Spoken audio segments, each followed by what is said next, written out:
welcome back to another incredible episode of Destination Morocco podcast.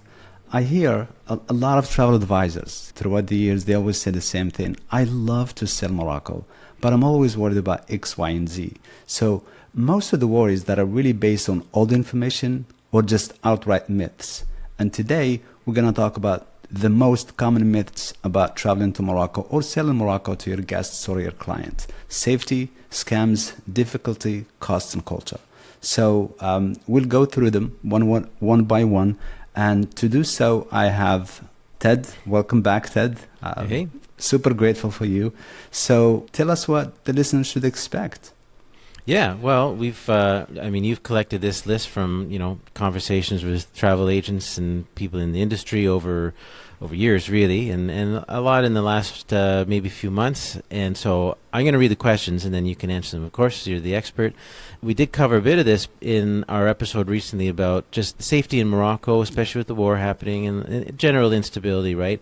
So we'll tap a bit into that again, but some other questions too, because we really wanted to be talking to the travel agents in particular, and they're the ones that are in turn getting questions from their clients and trying to really promote Morocco, but they need the information and to give them the confidence really to do that and to know that, it's safe and what people can expect. So that's basically what we're going over today. And I mean, everyone else who's listening, just in general, there's a lot of good information here that I'm sure you'll find helpful too. So, Absolutely. Yeah, that really ties into that first question, which is, well, the myth is that Morocco is dangerous for Westerners, maybe in particular. So what does the U.S. State Department's current travel advisory actually say about Morocco? And how does that compare to popular European destinations too? Sure. Absolutely. The U.S. government does not consider Morocco a dangerous destination or country to travel to. So, for example, when you look at Morocco comparing to Spain, to Italy, to England, they're all in the same level by the U.S. Department. So that's level 2. So there's level 1, 2, 3, and 4. And there are a few countries that are, the list for level 1 is very small. So when you think about Italy, you think about, United Kingdom, you really automatically feel safe. But then when you have the thoughts about going to Morocco or Africa or an Islamic country, it just the feeling is different. Even though there's no data that backs up and say, hey, it's dangerous and that. So they just normally feel that way. It's kind of unfortunate, but it is the truth. So when you look at, the numbers and the data, Morocco is considered level 2 fly zone, if you would. So, right. Which is safe. Yeah. Yeah, absolutely. And that comes back to how we often talk about, Morocco is that bridge between Europe and Africa kind of thing. And, if people are familiar, of course, with Europe, travel in Europe, European cultures and standards, expectations, you can really bring that into Morocco as well. I mean, it's so close. It's really Absolutely. Right on that doorstep. Absolutely. Yeah. Okay, second myth here is solo female travelers. Will they be harassed? Will they be harassed nonstop? What's that like? Ted, this is a really, really good question. And throughout the podcast, we have touched up on this many, many times. And this is the number one actually question that we get. Is Morocco safe for women travelers, for solo travelers? And I've said the same thing again and again. It is very safe for solo travelers, for female travelers, because the tourism sector, it's super important to the country, to the people of Morocco. And as I gave this example before, if you look at, the family structure in Morocco, every family has at least one, minimum of 2 people working either directly or indirectly in the tourism industry. So it's really, really safe for women. This is the part number 1. Part number 2, when you go to Morocco, for example, and we've had so many solo travelers, going, Max, she went with her friend. We have Rachel, we have Sesha, we have Nancy, we have so many people. And then when you ask them, it's like, oh, I felt very safe. I felt very safe. I walk by myself, whether in the Medina or outside them, it's very safe. And, the reason why, because few factors.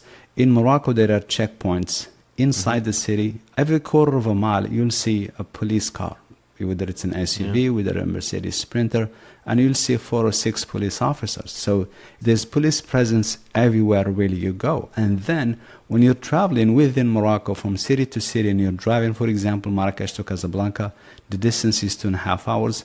There are police checkpoints. You'll be stopped at least 4 times before you get to your destination, and they really check.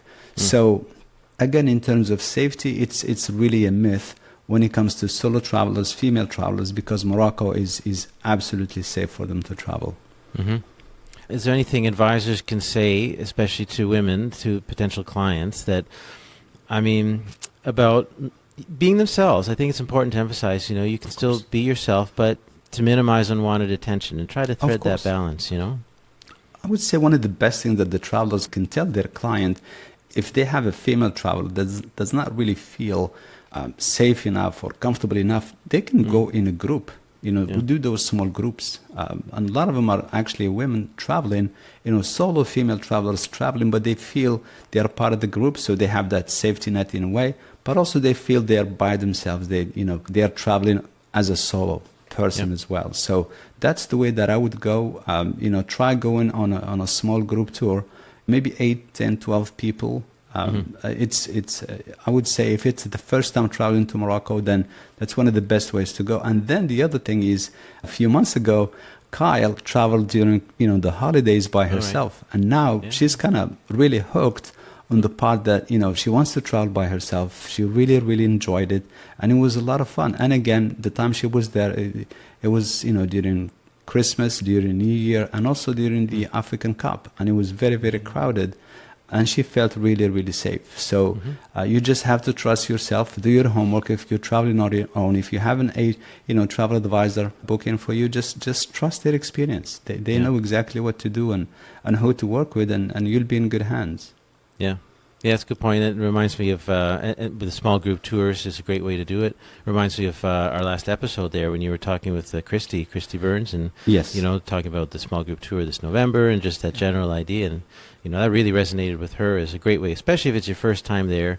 Then to do that small group, you make great friends, with the people you travel with, and it's a nice way to share that, but without the overwhelm of some 50-person tour. So yeah, I totally agree. And the funny thing, the tour, it's still going. It's November 8th through the 15th, 2026. Chrissy, she said, hey, I have a friend, and we talked, the three of us, and they wanted to go. And then I have, one of the other agents, they reached out to me and said, hey, I really like the itinerary, and I have a friend of mine. So it's same point. Solo travelers, they're all, solo travelers, but they're going as, friends, and they're still going on a group. So that specific tour, we have, I think there's just 2 gentlemen that are signed up, Tim and me. So the rest is women. So it's just, so far. Yeah, it is. Okay, interesting. Well, the next one's somewhat related too. Specifically, they're asking about the Medinas. So the Medinas are incredible. They're, fascinating. It's very much a labyrinth, which I can attest to. And it's fun to go exploring, but it really is quite easy to get lost. And so for travelers in general, certainly for clients, of travel agents, what should agents say to people when they're concerned about getting lost, or even worse, getting scammed? So how do you handle the touts and any threats in a way that is firm but respectful? Okay, in terms of the threats, there's really no physical threats in any of the scams. The only thing that it's threatened is really your wallet. So, and this is very tricky, and there is some truth to this, but this is how you avoid it. If you're traveling, if you book in with a travel advisor, just make sure they understand the Medina, because if you look at, for example, the Medina in Marrakesh, it's a car-free zone. And then there are certain times that the cars can get through. We talk about, tourists, for example, Mercedes Sprinter, they can get through at some times of the day, but then at some point, everything is just, no cars are allowed inside the Medina. So if they are staying in the Medina and they are Riyadh, is within maybe a 5 minutes walk, it's perfectly fine. If it's 10 minutes, then you really need to go a little bit of extra.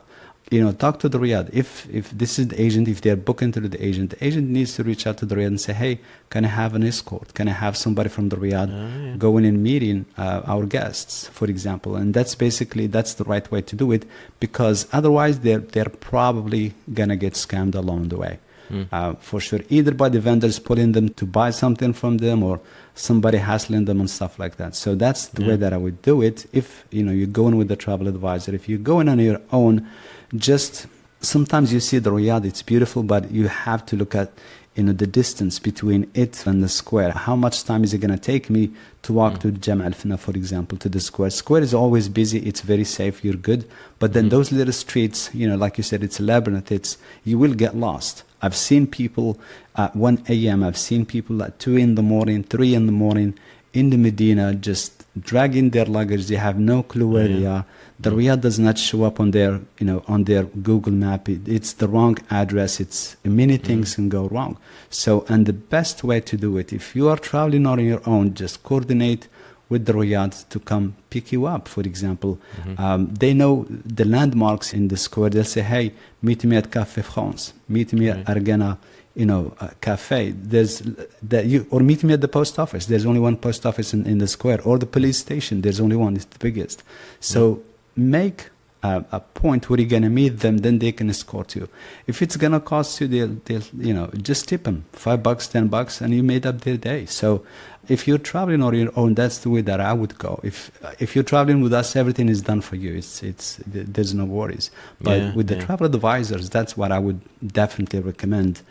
Because of a lot of the cars they cannot get through, and some of the rides they're really, really nice. But then again, you have to walk to them after the car drops you off. Maybe 10 minutes, maybe 15 minutes. Just the Riyadh, they have those escorts. They have somebody available. They have them, even the luggage handlers. They can come, they can get you just for a little tip. You're good. You're in good hands. You're safe. Yeah. Yeah, that's the thing. I mean, experienced travelers would probably be a little more comfortable in the Medinas, but even then, and when we were there, I mean, I was experienced travel. We hadn't been there done that kind of travel with kids, but regardless, it's kind of the thing. You kind of need to experience it first in Morocco, so either have an escort, go with a friend, obviously in a tour group or something like that, to really kind of acclimatize to really the intensity. It's very small alleys, and you kind of get off the beaten path, and then you're in quieter places and you're not quite sure where you are. So it's fun. It's definitely an adventure, but you got to be quite prepared to navigate it. Absolutely, Ted. Yep. I understand if you're wary about going to Morocco by yourself. There's a lot to figure out. And it is a country that's not yet as familiar as those in Europe. But if the only option is a massive group tour, how enjoyable is that? This November, from the 8th to the 15th, I'm doing something different. I am personally leading an intimate group of people throughout the imperial cities at a price of just $19.95 per person. As a native of Marrakesh, I want to show you the Morocco I love, the hidden spot, the private artisan workshops, and the quiet riads that big tour buses can even reach. The catch? There are only 12 spots total. Reserve your spot right now at destinationsmorocco.com and join like-minded travelers just like yourself. So let's see here. The next one, they're talking about, this is interesting. Now, Morocco, I wonder about how accurate this is. Like, you go back to the 60s, the 70s, Morocco kind of had this reputation like, I guess, a hippie paradise or something like that. Yeah, 100%, yes. Yeah, and so, like, the myth might still prevail that, Morocco is a budget destination that's only suitable for backpackers. So, obviously, the contrary to that would be, well, what's it like for more, high budget, luxury type accommodation and experiences, and to travel around Morocco and have that kind of comfort? Can you give some examples of that? Of course. Just to go the backpacker part, because we Moroccans, we travel in Morocco very different than the audience or the American travelers, the Westerners, North America. They travel to Morocco different. There's a little bit of backpackers, but that percentage it's a little bit small. But the majority that they do travel, it's actually luxury. Because, look at the flight, how much it costs, look at everything. It is luxury. So it's not really something, a budget, but you can still travel on a budget to Morocco. So when you look at the demographics, for example, and I would talk a little bit about Europeans, especially the French, the Spanish, and also especially the Germans, they do a lot of the backpacking. And you'll see them, especially when you go to the southern part of Morocco. You won't see them much on the north side because it's little modern, big cities. But then when you go, for example, Ouarzazate, Ibn Haddou, you will see the tents. You will see them just camping just outside and having a really, really good time. But the travelers from the US, they travel very differently. And you remember, Ted, we have done few episodes actually about luxury and about hotels. Yeah. So when you look at the luxury sector in terms of accommodations in Morocco, we have over 200 international brands. Accor, Melia, Four Seasons, St. Regis, the Ritz-Carlton Hotel, Marriott, the Hilton, and all those international brands. What they have done is something really, really nice. When you go to a Marriott in Morocco, it feels like you are in Morocco. You see, but it's a Marriott. Then when you come to the US, it's a Marriott anywhere you go because it looks the same. But Morocco, they really tap into that culture part. So they still make you feel like, oh, wow, you're not going to tell it's a Marriott, but say, I feel like I'm in Morocco. The hotels in Morocco are different. Oh, yeah, the aesthetic. Yeah, absolutely. So one of the biggest differences when you go, for example, to comparing a Four Seasons in the US versus a Four Seasons in Morocco. In Morocco, you'll see the land. There's abundance of land, whether it's in Marrakesh, whether it's in Casablanca, whether it's in Rabat. You'll see them. They have, the gardens are very important. And also when we did the Royal Mansour, now, remember when we talked about it, it was just one location in Marrakesh. Now they have opened a second location in Casablanca. Okay. And then inside the hotel, there are 50 riads. I mean, it's beyond luxury. It's just, you can stay there between 1,000 a night to 31,000 a night. Wow. And then we have the other hotels. They range between $500 a night to $700, and all the way up to thousands of dollars. So yeah, there's quite a bit of, when it comes to luxury, you have a lot of choices to choose from. So. Yeah. Okay. Good. All right, this one's a common one. I'm sure people have heard that the myth is that you can't drink alcohol, you can't eat pork, you kind of talked about this just now, but you can't find Western comforts. What is the actual legal, cultural reality of alcohol, maybe in particular in Morocco? Like, what's in the Morocco, legal status? The legal status, alcohol is for tourists, 100% for tourist consumption. And then they have what we call patisserie, which is like a small liquor stores. If you remember, we talked about it a long time ago. And those you can find them in certain neighborhoods. And also, when you stay at a hotel, you have access to alcohol. The riads, some might have, some may not have. And then in the desert, some probably will have some. But if you're going to go to the desert and probably you're not going to find some, just take some with you. Have it in the car. But that's the thing with alcohol. It is legal for tourists to drink it, and you'll see it at the bars, obviously. You'll see it at nightclubs. You'll see it in many, many places. And then in Ramadan, they stop it. It stops. It's not served for 30 days anywhere in Morocco. So that's the only difference. Does that mean during Ramadan, if you're there, could you still go to the épicerie, the little grocery store, and get a bottle of wine, or there's nothing at all? No, it's closed. Okay. They're closed, yes. That's a really good question, Ted. Yeah, they're closed, yes. And then besides that, in general, you could go to a little corner store, get a bottle of wine, bring it back to your riad. Absolutely. For dinner. Absolutely, yes. Okay. Yeah. Oh, interesting. And then when it comes to eating pork, there are international cuisines in Morocco, and you can find pork, easier nowadays versus the past. And then we have stores like we call Marjan or Carrefour. Those, they're really big brands. They'll have pork inside because they cater to Westerners as well. And there's a lot of Westerners that actually live in Morocco. I mean, that's their, true, they either retired or they just moved to Morocco. So they'll find it there as well. Yeah, that's good to know. Okay, let's see, next one here. The myth that it's either too hot or it's too cold to enjoy Morocco most of the year. Is that true? Is there only kind of a sweet spot, or could you go year-round? Oh, you can go year-round. The temperature really varies. We have 4 seasons throughout the country. In some areas, it's surprising to a lot of people. It does snow in the mountains. Mm-hmm. Then, because of the weather pattern has changed in the last couple of years. In Merzouga, 2 days ago, it didn't rain for 6 years. Now we had floods in the past. We had snow in the desert. It looks like it's an AI image, but it's actually not an AI image. So, yeah. But for example, during the spring, which is between May and March, you have temperatures between 63, 81 Fahrenheit. So it's a little bit mild, sunny, really, really nice, and the weather very smooth.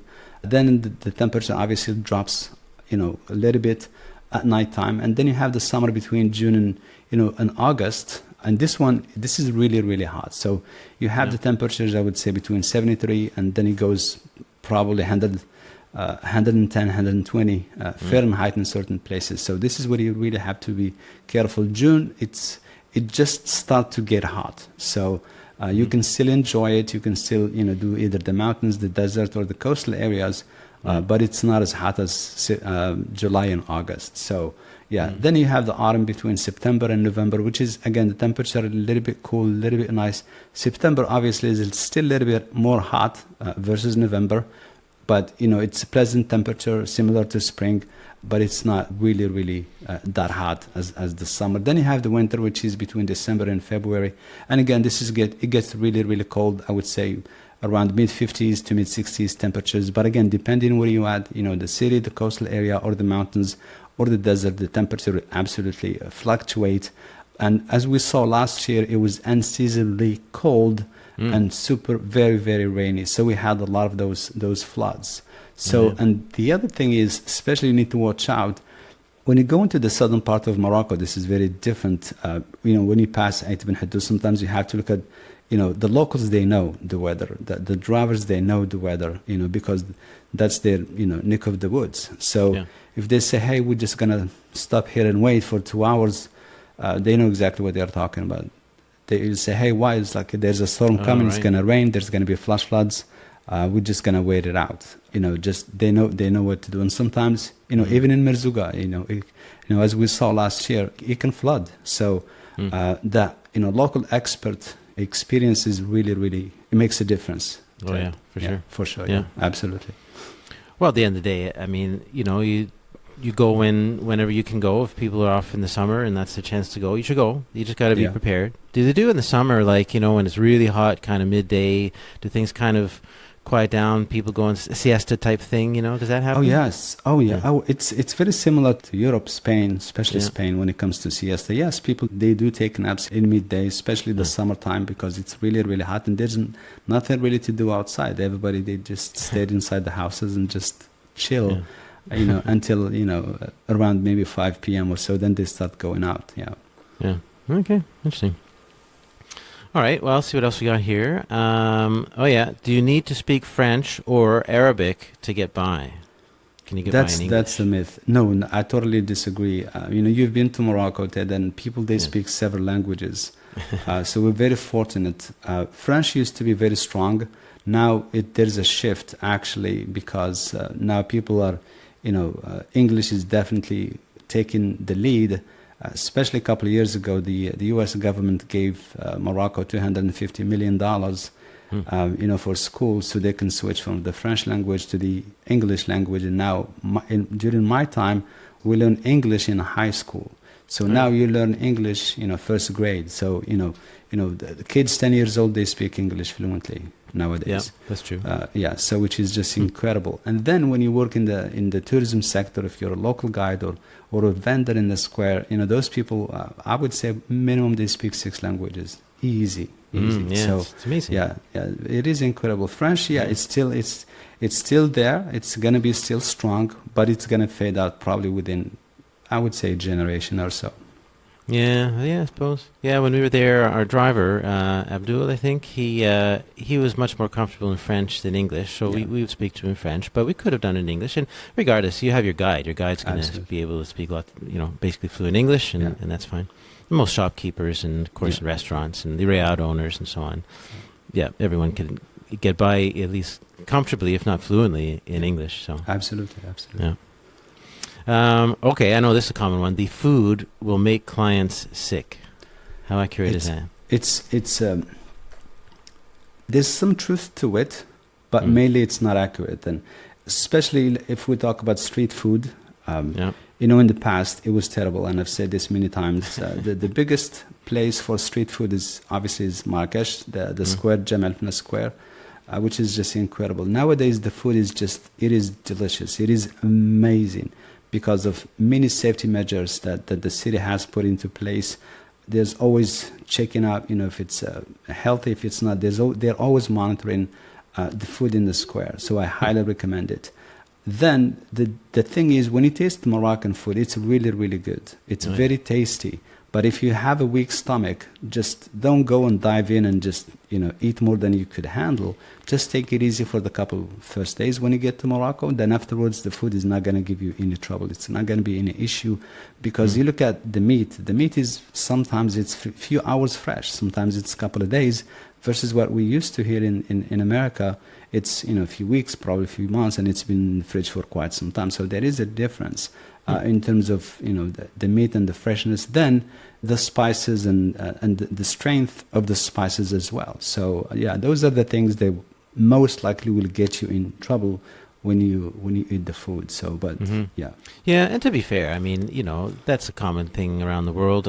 Almost anywhere you go, certainly you can imagine going to place like Turkey or Egypt or you name it, right? And you always have to get acclimatized to the local food and stuff like that. So Morocco's really no different. I think the fundamental thing is that the standards are still there, the safety inspections, and you just keep your wits about you. When you see a lot of people eating at a food stall or something, that's a good sign. That means that it's good, it's reliable, right? Don't go to the place where there's no customers. Definitely, yes. And also go to the one with a lot of locals.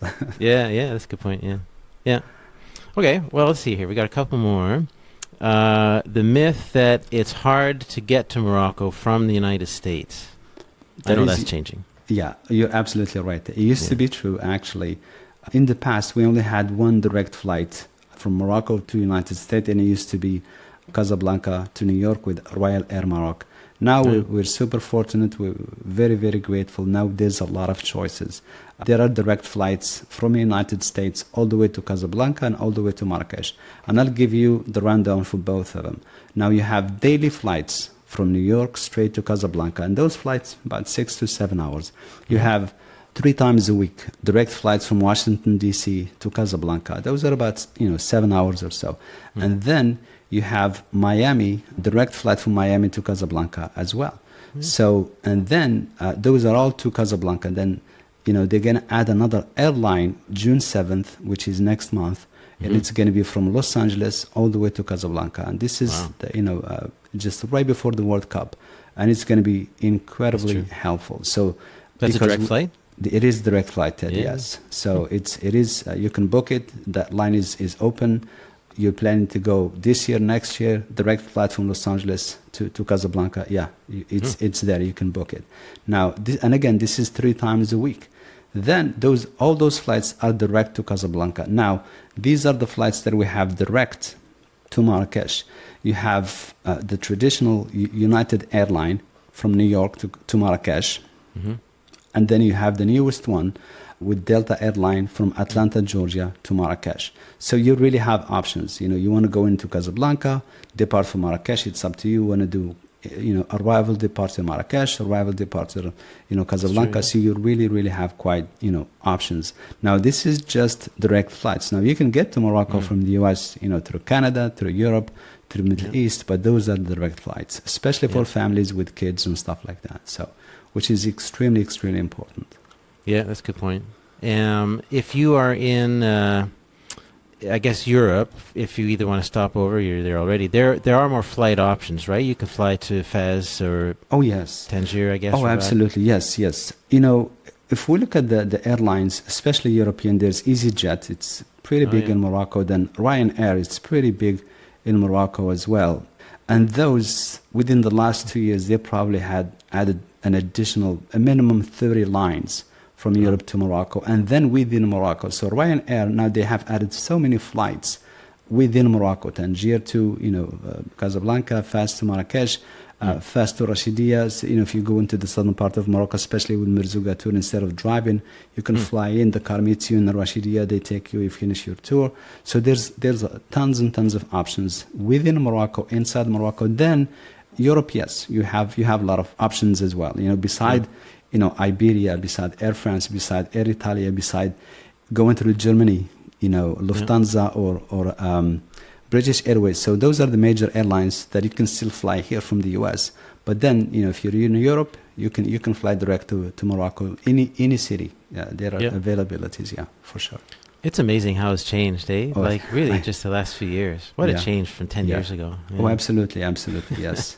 Yeah. Interesting. Okay. Well, good. All right. Well, it's the last one, at least for today. This comes back. I know you get a lot of interest, of course, in cultural travel, cultural immersion, and things like that, which is definitely possible. But the myth is that, well, I guess, is it possible? Are there religious considerations? Is it a very conservative kind of thing to experience? Do you have to think a lot about dress code? What activities can people do, like hammams and even cooking classes and stuff, and feel comfortable, right? And feel like they're welcome and it's okay? Oh, absolutely. This is actually the number 2 question that we get all the time about, traveling to Morocco. So people, they're really concerned when it comes to culture. They don't want to make any, faux pas, if you would. They want to respect the culture. They want to respect the locals and stuff. And I always tell them the same thing. Wear what makes you feel comfortable. Like I said, we depend heavily on tourism. It is a massive income. But just to give you the numbers, last year in 2025, Morocco, again, was the second time the number 1 destination in Africa. The first time was 2024 with 17.4 million, 2025 18.9 million. Egypt came in second. And then you look at the numbers, they did 138 billion dirhams, which is the local currency. So if you convert that into US dollars, it's $13.4 billion. So it is a multi-billion-dollar industry. So we have to pamper everybody that goes to Morocco. And this comes, from His Majesty to the government to all of us. So tourism is extremely important to Morocco. And then even the first quarter of 2026, we have seen that it has increased about 7% versus 2025. So the numbers are there. The numbers are really, really good. They're encouraging. Everything that is happening to the Middle East, people are switching destinations. They have that week vacation. They have that 10-day vacation. Now they're changing and coming to Morocco versus just canceling or, doing something else. So yeah, that's a good point. Yeah. And I talk about this especially for travel advisors. If you're not selling Morocco, you're really, really missing out in many different ways, because we just did the African Cup 2025. Then we have another one big event in 2029. Then we have the biggest event, which is the World Cup in 2030 with Spain and Portugal. And Morocco has already, proven that they can organize big events like they did with the African Cup. So you need to get yourself ready and your clients, because they're going to be asking about Morocco. And when the time comes, you're not going to have any idea what they're talking about and so forth. So just to give you, in terms of the numbers, this is by United Nations Tourism. Morocco is number 1, 18.9 million. Egypt was number 2 with 18 million. Number 3 was Tunisia with 8.9 million. Then it was South Africa, I think it was 4-something million. Then Kenya with 2-something million. So if you look at the whole continent as Africa, last year they had over almost 82 million visitors. So the tourism in Africa is getting bigger and bigger and bigger. And you're really missing out if you're not doing Africa at all, or if you're just skipping Morocco because it's difficult for you to sell it. We're here for you. We're an extension of you. You don't have to be an expert in Morocco to sell it. We'll help you with that. So, yeah. Well, there you go. I mean, so it's like almost a quarter of all visits to Africa are going to Morocco. Yeah. That shows you the demand, right? The interest. Yes. And also, just to give you some numbers as well, Ted, when you look at we talked about the U.S. market, and we talked about the U.S. travelers and how they travel. In the last 2 years, it has increased. The tourists from United States, Americans, it has increased in the last 3 years, 40%. So, and if we look at, 3 years, which means, remember the World Cup in Qatar and what it did in Morocco, because they went all the way to the semifinals. That was the biggest media coverage for free, and they so much boost, because everybody was like, what is Morocco? Where is Morocco? And because we were the underdogs, and we gained respect from a lot of people, and a lot of people, they were actually talking about Morocco, visiting Morocco, and so forth. So the same thing is gonna happen in the US. And then, again, you don't want to really miss that train. So, yeah. Well, that's great. Okay. So if obviously for all the travel agents listening, people working in the industry, if they have more questions, which they probably do, how can they reach you as Dean and follow up? The best way, go to the website, destinationsmorocco.com. Just set up a discovery call. You don't have to have anybody going to Morocco. I promise you, set up that call. It will be worth it for you. We'll answer all of your questions. We'll make you excited. We'll make you want to sell Morocco. Trust me. It'll be fun. Yeah. Nice. Yeah. So free call. Check that out. And a reminder again, you've got a great tour coming up this November. Absolutely. November 8th through the 15th, we're going to do the Imperial Cities Tour, which is the north side of Morocco. And it's got tremendous value. I cannot, I highly, highly recommend it. It's got, welcome dinner. It's got a farewell dinner. Normally, we don't include the dinners in the itinerary. It's got breakfast every day. You have, it's going to be us. It's going to be a lot of fun. Car and driver will be in a Sprinter. It's going to be incredible. So if you have an opportunity to join, it's only $19.95. Don't miss it. Great price. Yeah. Thank you. Yeah. And again, the real emphasizing the small group experience, right? That you go in with, a dozen strangers or so, and they become some of your best friends, and you share this amazing experience together. It's a wonderful thing. 100%. Yeah, absolutely. Yeah. Good. Perfect. Well, that was great. Fun conversation. It's always nice to be here. And thank you. I'm sure we'll do it again. Absolutely. Thank you so much. We really, really appreciate you joining us today. Stay tuned. More to come. You've heard the stories from the travelers here at the podcast. You felt the rhythm of the Medina through your headphones. And now, I want to personally welcome you into the fray. I am hosting an exclusive small group Imperial Cities tour for just 12 of our listeners. 8 days of deep culture, hidden gems, and the Morocco I know by heart. This isn't just a tour. It is a seat at our table. Space is very limited, so visit destinationsmorocco.com and book your spot today.